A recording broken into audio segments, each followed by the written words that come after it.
How would you like a 15% discount to my daily email, the stack of stuff, the show notes, discounts to the conference, all of that? All you need to do is text the word show to 33777. You'll get the annual subscription with a 15% discount to my daily email. You'll get the stack of stuff, the links to the show notes, discounts to the conference, and so much more.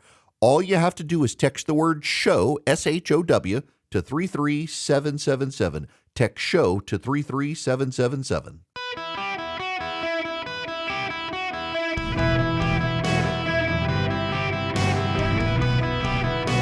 Welcome to the Eric Erickson Show podcast, Hour 1. Greetings, conversationalists. Welcome. It is Eric Erickson here across the United States. I am delighted to have you with me.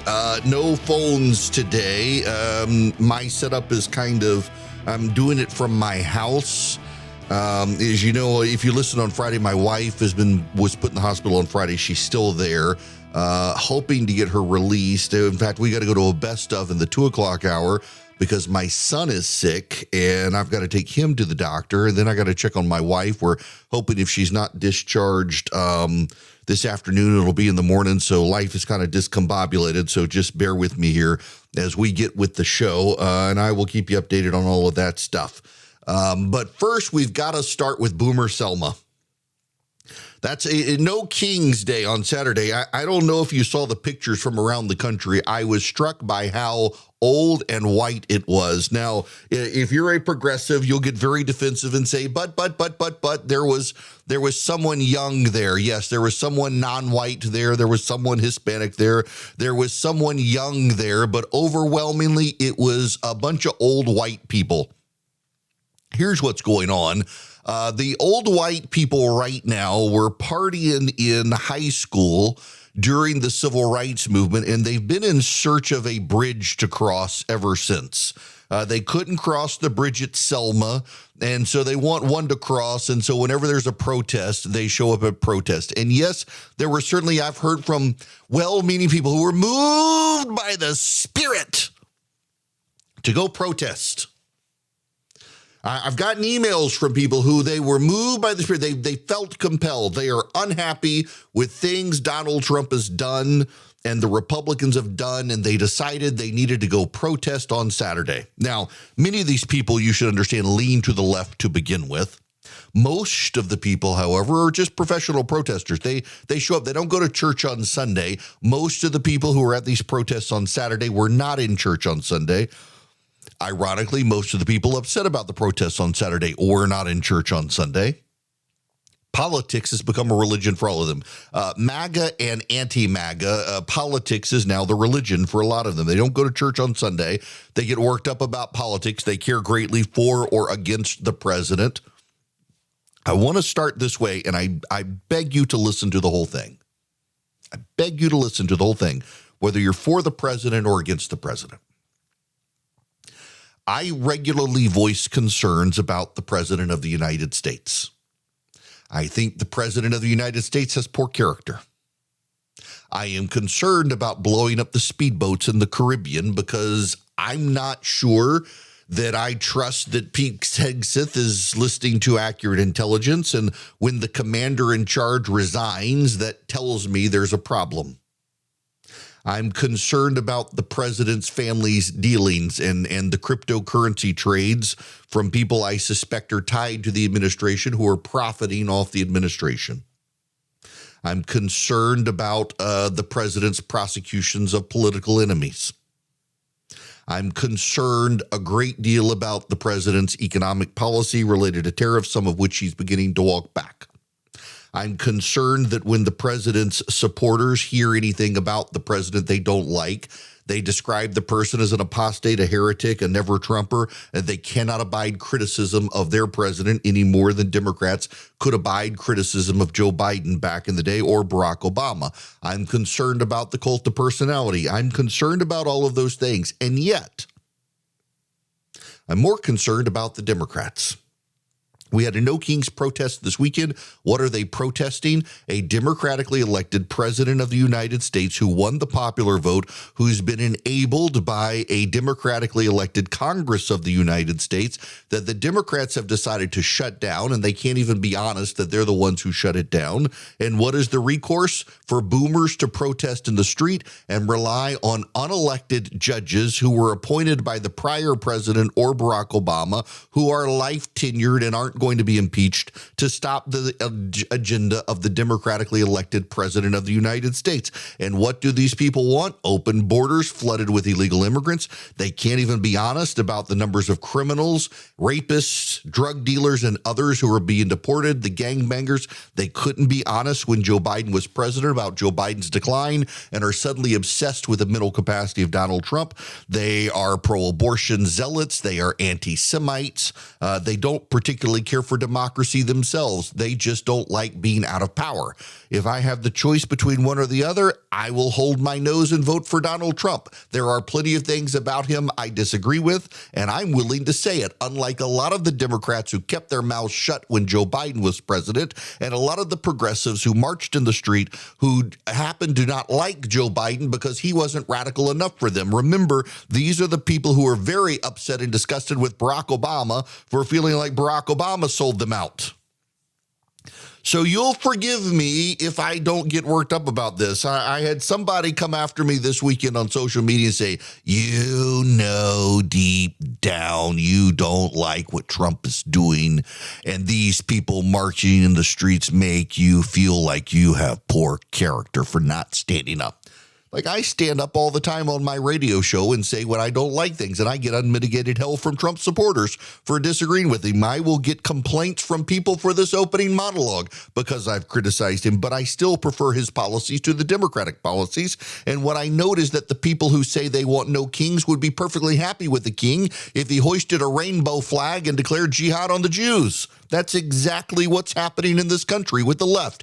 They want a king. They just want a progressive king. They want a dictator. Donald Trump is not the one who wants to tell us what sort of car to drive. Donald Trump is not the one who wants us to get rid of our gas stoves. Donald Trump is not the one who wants us to hold our breath and die to save the planet. Donald Trump is not the one demanding we give up cows to save the planet and eat synthetic beef instead. Donald Trump is not the one who wants abortion regimes across the country. And Donald Trump is not the one who makes girls scared because of the boys in the girls' locker room. And it's the progressive elite who want a one-size-fits-all morality policy nationwide dictated by technocrats in Washington, D.C., who force it down the throats of those in rural America and in conservative states. They are perfectly fine with a dictator. Again, as long as the dictator hoists the rainbow flag and declares jihad against the Jews in America, the Democrats are perfectly fine. They're the ones who purposed the myth that this country is founded on racism and support of slavery. They lied about the founding, and they got the New York Times, their major news media mouthpiece, to do it. So spare me your no kings outrage about Donald Trump. You people were fine when Barack Obama and Joe Biden were rounding up pro-life activists who were praying at abortion clinics. You were fine when they were kicking in the door of Trump supporters and dragging them out of the house to the media while they declared that they didn't do that sort of thing. You were perfectly fine with the Democratic excesses of the age. You just don't like it that the Republicans have turned the table on you. If you were morally consistent and clear when Joe Biden was president, I would take you seriously. But all of you people who are marching to no kings and no Donald Trump, you were perfectly fine when Joe Biden was in the White House, and you got mad when anyone questioned Joe Biden's vigor, his mental stamina. You couldn't be honest about it. And for 2 years, Joe Biden let American citizens rot in Hamas tunnels, and you just declared it was the problem for Israel, not for you. And Donald Trump got them freed, and you couldn't, with a bit of intellectual honesty, give the president of the United States, Donald Trump, credit for getting the people released from the tunnels. So spare me your outrage. There are plenty of things about this president I don't like, and I have a large microphone, and I am willing to criticize him. My problem is that those of you who are out there marching in the streets on Saturday really are just doing it because politics has become your religion. You want to go protest because you feel good about yourself. Your daddy fought against the Nazis, and now you declare yourself an anti-fascist and you're fighting against the American Nazis, who are your friends and neighbors, or at least they used to be your friends, but you're not friends with them anymore because you're an intolerant boomer who can't be friends with someone who voted for someone in the party opposite, and you just can't walk in their shoes to understand why they might have. You've declared yourself an anti-fascist because your daddy fought against the Nazis and your life really never amounted to much like that, and so now you've decided you got to go fight Donald Trump and declare him a Nazi so that you feel like you are taking care of daddy because you got daddy issues. The boomers are the most self-absorbed people on planet Earth. And it is not a coincidence that in every part of this country, in every one of the protests, the bulk of the people who were there were older people. Spare me your phone calls. I'm 20 years old and I went to fight the fascists too. Yes, with your grandmother boomer, you went out there and fought. I'm Hispanic, I'm not white, and I hate Donald Trump. I don't care. You know, too, that when you looked around, the majority of the people there were blue-haired elderly boomers who didn't do much in the 1960s other than smoke weed and laugh at MLK. And now they feel bad about themselves. They got to do something. The performance of all of this. And what are they opposing? They're opposing the democratically elected president of the United States who won the popular vote, and they're upset that he got elected and the Republicans got elected, and they've empowered him, and somehow marching in the streets is going to save America. It makes them feel like they did something. They showed up and voted, and they lost, and now they got to do something else. And still, their party solutions are hated by more people than Donald Trump. The things that they wish to do in this country, most people don't want. And that's the staggering irony of these No Kings protests. They're great calling half the country fascist. In fact, more people fascist than them because Donald Trump won the popular vote. And they don't even want to rationalize why would people do it. They've just decided if you voted for Donald Trump, you're a racist bigot. That's it. The people who voted for Donald Trump bad, they're good. The irony here is they've got to make themselves feel virtuous because back in the 60s, they weren't doing anything to advance civil rights. They were having a good time in high school. Daddy killed Hitler. They got to go after Donald Trump. And they rationalize in their mind it's the same thing. If you felt good on Saturday protesting, good for you. I'm glad. You know what? Donald Trump is president of the United States today. He blew up another boat in the Caribbean. The Republicans are still in charge of the United States House and the United States Senate. And the Democrats are, now that you've had your protest this weekend, thinking of reopening the government without a deal.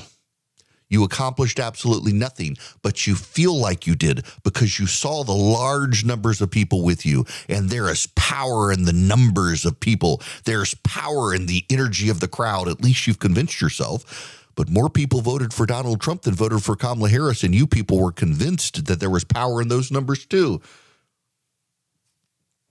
Look, you got to make yourself feel good. Some people go to therapy. Some people go to church. Some people go to protest. I understand that many of the people most outraged didn't go to church on Sunday. People outraged by the protesters and the protesters themselves. They've all decided to worship at the altar of politics, and politics will do nothing for your soul except corrode it and corrupt it. You felt good about what you did on Saturday, didn't you? It felt good to go protest. Many of you wanting to call in right now, you were fired up. You saw well-meaning people. You saw neighbors. You thought, I didn't realize they felt the same way as me. And here we are together, protesting No Kings in America. You know, the irony is that the funders who funded this thing and organized it were perfectly fine tearing down the statues of the founding fathers when Joe Biden was president. They were perfectly fine advancing the New York Times 1619 Project mythology that the founding of this country was on slavery. They were perfectly fine hating the country, and now they want to use the founding story of this country as a way to defeat Donald Trump, and you're perfectly willing to be one of their pawns. But you felt good doing it. And today, what have you accomplished? Absolutely nothing. He's still president, and you're still mad.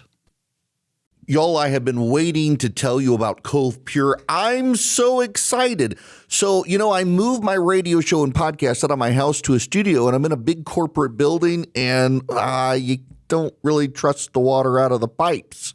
Cove Pure is the fix. They've got clear wave technology. It removes 99.9% of contaminants, lead, PFAs, pharmaceuticals, you name it. I've got one in my office, and I finally have stopped buying bottles of water thanks to Cove Pure. There's no need to call a plumber or drill any holes. I was able to do it. You just plug it in on your countertop. You set the temperature you want on the touchscreen. It tastes like water. That is, it doesn't have a taste. It's fantastic. Take back control of your family's health and drink water the way it's meant to be. Go to covepure.com/Eric right now. Get $200 off while supplies last. That's covepure.com/ERICK. Covepure.com/Eric. Get $200 off. Covepure.com/Eric. Welcome back. It is Eric Erickson here across the nation. So, allow me to really dive in here. No calls today. I'm doing this from the house. In fact, I'm going to have to jump into pre-record here in a little bit to be able to go get my wife, and then I have best of in the third hour. I was not supposed to be here today. And I was actually, today and tomorrow, was supposed to play golf. Today, I won a lottery, the Broken Tea Society with Golfers Journal. I'm a member to play Lookout Mountain. I've never played. It's a very exclusive private course. And two buddies of mine are playing with me. Well, they're playing and I'm not. I'm home.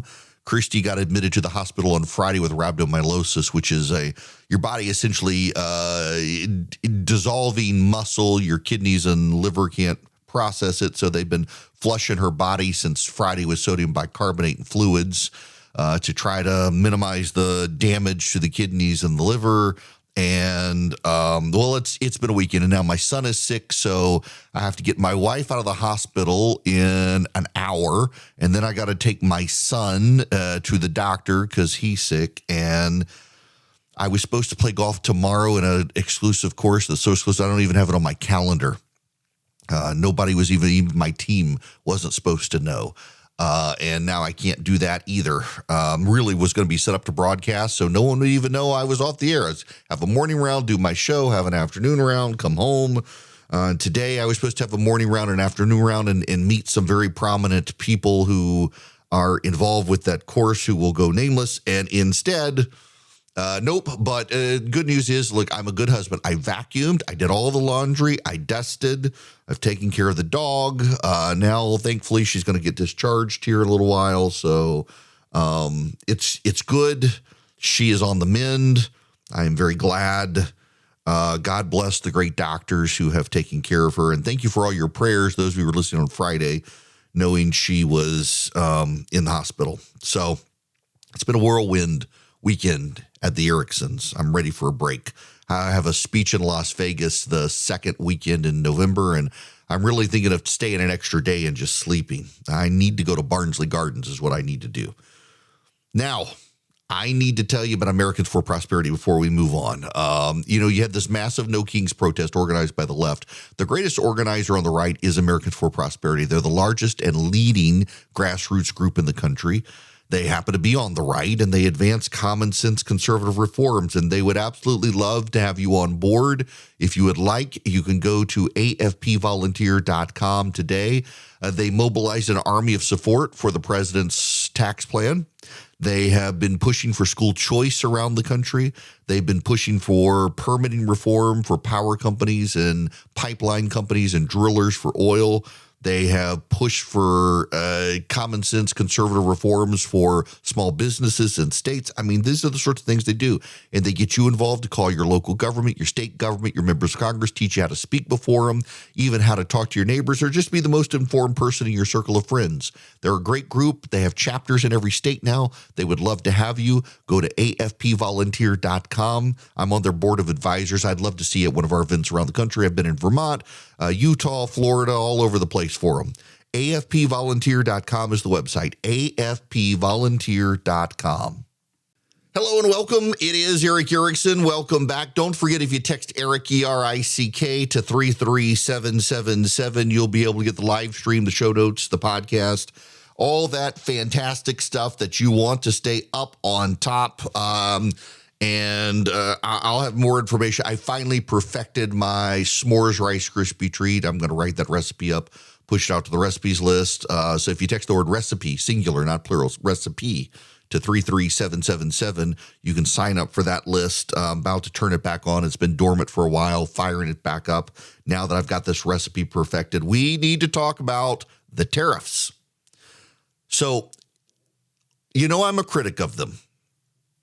And a lot of people, this goes to one of my overarching concerns about, intellectual honesty these days is the people on the left who they can't abide any criticism of Joe Biden and people on the right as well, and with Donald Trump, and people constantly convinced that he's got some secret plan and master of the universe, and if only you were as smart as him, and on and on and on and on. But I know basic economics. I'm not an economist. But I know basic economics, and I know the way tariffs work. Somebody pays them. That money comes out of the pocket of an individual or a business.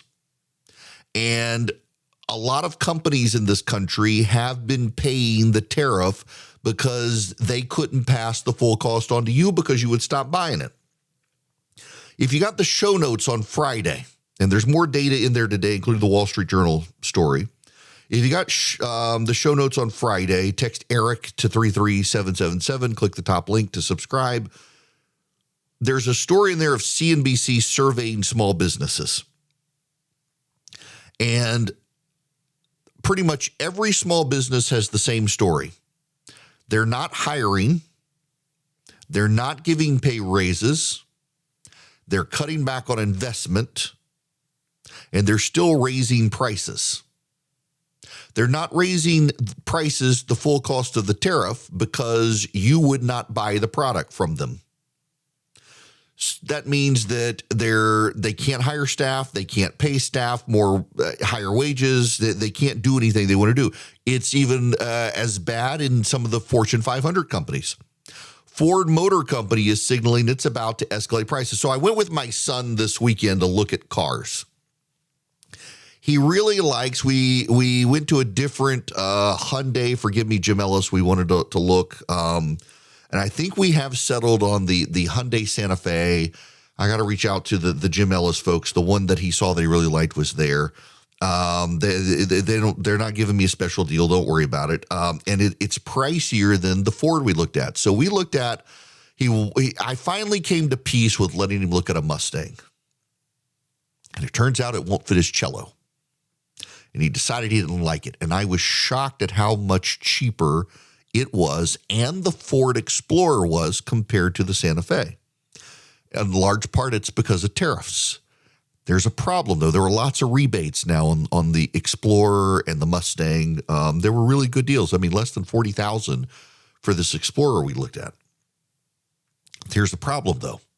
Ford, through back channels, according to multiple news outlets, is telling the White House they're about to raise prices because they're done absorbing the cost of the aluminum. They take sheet aluminum from a plant in the United States. There's now been a major fire at that plant, so they're having to buy imported aluminum, and the price is going up so much, it's having an impact on profits and wages and hirings. The American manufacturers, and see, this is part of the problem here. This is something I think a lot of people didn't understand, but it's economics 101. If the tariff raises the price of imported aluminum by 100%, and I'm just using this because the math is easy for you, the domestic producer could raise their price of aluminum 75%. And they'll still be cheaper than the imported aluminum. So they're making more money. And that's been the problem. When the president imposed the tariffs on imported copper and aluminum and steel and lumber, the domestic manufacturers raised their prices because they knew they could raise their price. And as long as it was still cheaper than the imported product due to the tariff, you're going to buy from them. Because it's more expensive than it was, but it's still cheaper than the tariff. So that's caused an inflationary effect. Now, here's the thing. You got to remember is economists and the stock market and the talking heads on TV, they treat it as inflation, but it's not. It's not going to keep going up. There's a one-time jump based on the tariff, but they treat it as inflationary.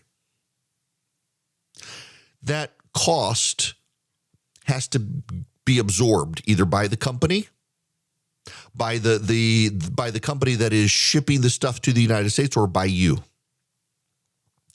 What has typically happened is the company sending the good have lowered the price. The company that is buying the good here absorbs the rest of the price so that you're not paying it. That has, just like with the small businesses, impacted wages. It's impacted hirings. It's impacted company investment. It's impacted profit, so it's impacted 401k. It's impacting stocks. And the companies are starting to say, we've absorbed the cost too much. So the president is now signaling he's going to walk back some of these tariffs, which is good. That's the point of the explanation, is the president is signaling he's walking them back. Trump supporters will say this was always part of the plan. That's not what the people in the White House are saying, but if you want to say that was always part of the plan, that's fine, but it hasn't stimulated new manufacturing. Here's actually why they're walking it back now. Because the automakers and the grocery stores are telling the White House economic team that they can no longer afford to absorb all the costs. Why? Important here.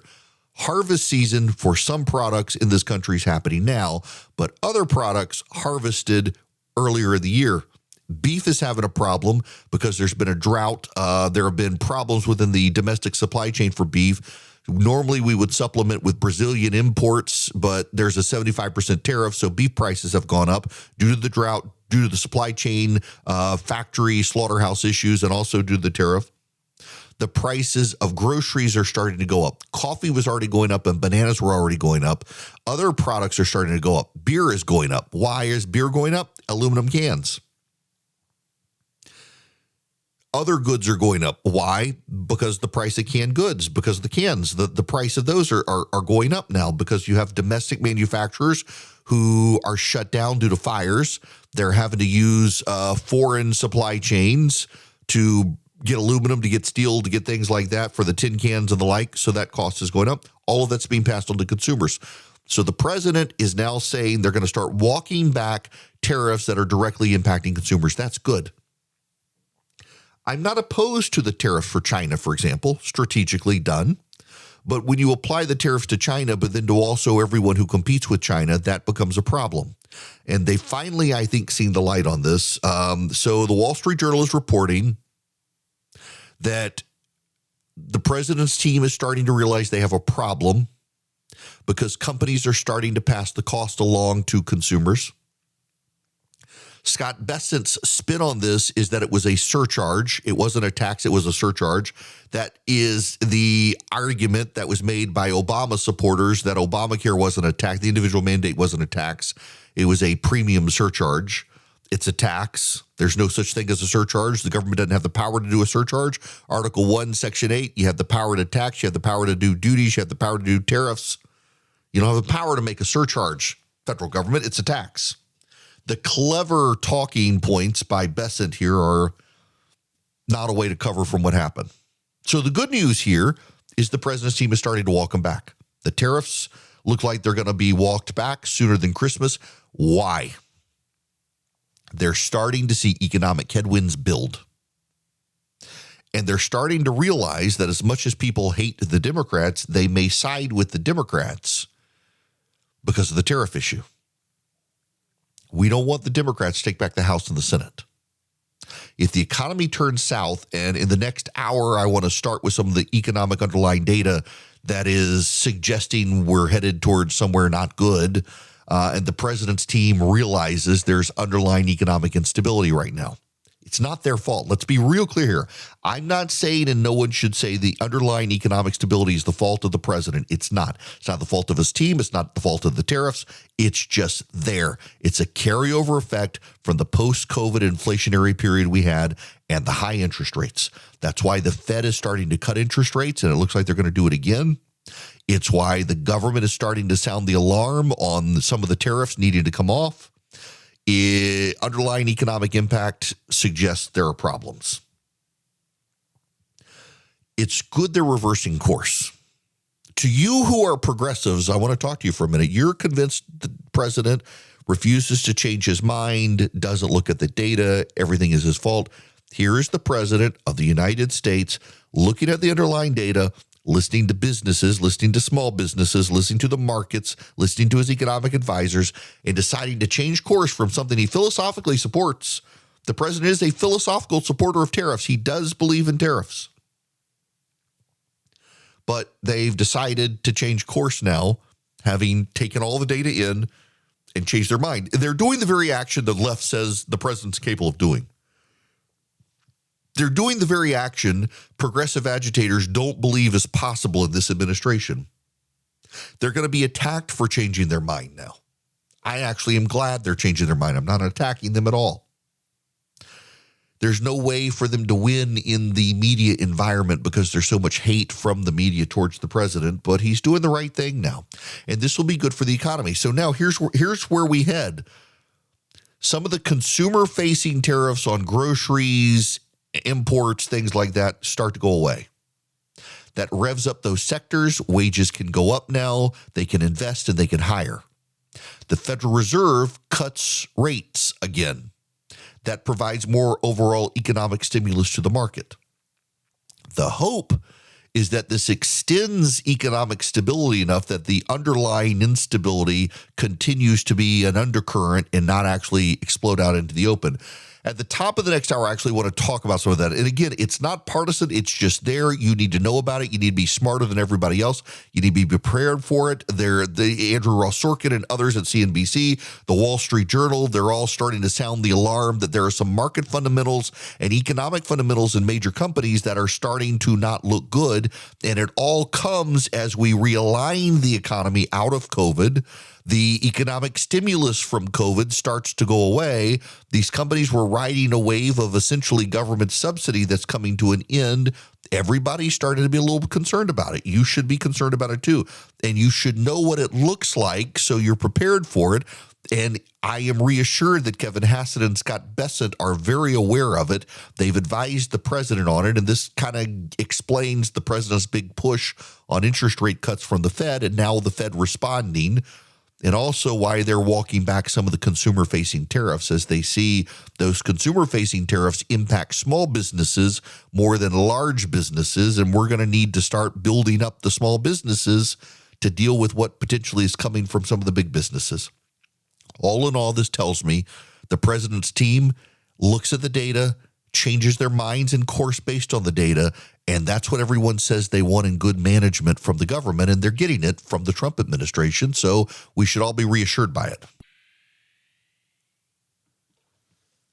You may still not know the government is shut down. It still doesn't feel very shut down to most people. Social Security checks are going out. The military got paid.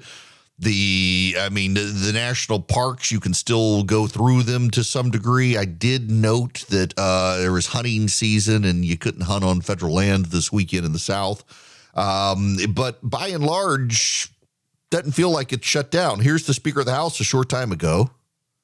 And the Democrats are making some very costly history here. Don't lose that in all that's happening. This is now the third longest shutdown in history. And when you look at it carefully, it is now already the longest full shutdown of all time. You had an example in 2018 and you had one back in 1995 that were longer, but they were partial shutdowns because they only affected a part of the federal government. This is everything. And it's also important for us to note, this is the first time in history that any party has had the audacity to shut down the government over a totally clean, nonpartisan continuing resolution. This is a political stunt, and it's the first time it's been done, and it is the most costly, most selfish, most dangerous political stunt in the history of the United States Congress, because as we have stood here day after day after day explaining all the Americans who are being harmed by this nonsense. That's the Speaker of the House, Mike Johnson. The Republicans, yet again, saying that they are not going to cut a deal. In fact, here is Kristen Welker with Tim Kaine, the senator from Virginia, throwing his words back at him from 2019's shutdown. You know, Senator, back in 2019, you made a similar argument during that shutdown that Republicans are making now. Republicans at the time were asking for more funding for a border wall. You said, let's reopen the government first. I want to play a little bit of what you had to say. We first should reopen government. Why punish people who are applying for food stamps because the president is having a temper tantrum? Open government first. So, Senator, by your own logic, should Democrats not vote to reopen the government first and negotiate later? Kristen, here's what's different now. The president told the Republicans to write this budget without any Democratic involvement. That's not different at all. That's not different at all. That's such a lame excuse trying to differ on that, but that's the best the Democrats can do, and it's not working. There are rumors now that perhaps they will reopen. It wouldn't surprise me if now that the No Kings protest is over, they decide to reopen.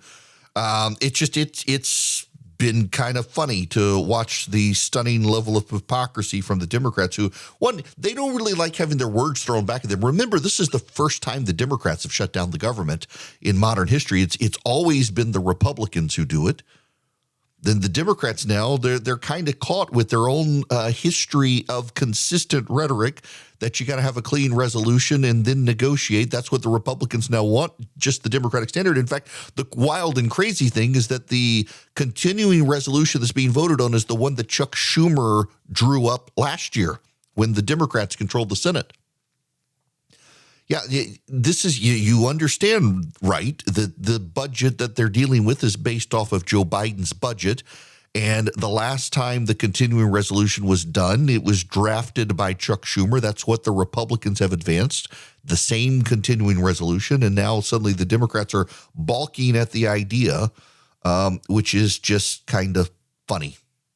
Now, I got to tell you about the Eden Pure Thunderstorm. You can get 3 of them and you can save $200 and get them for less than $200 at EdenPureDeals.com. The discount code is ERIC3, ERICK3, no space.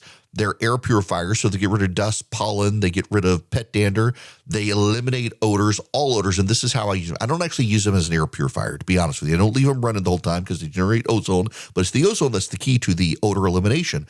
The ozone touches the ionized particles you and I know as odors that your nose processes as a smell, and it wipes them out.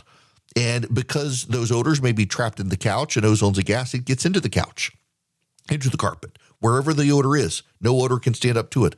So you get 3 of them and you save $200. You get them for less than $200. What you do is you go to EdenPureDeals.com. Eden, like the Garden of Eden. Pure is the driven snow. EdenPureDeals.com. The discount code ERIC3, ERICK3 at EdenPureDeals.com.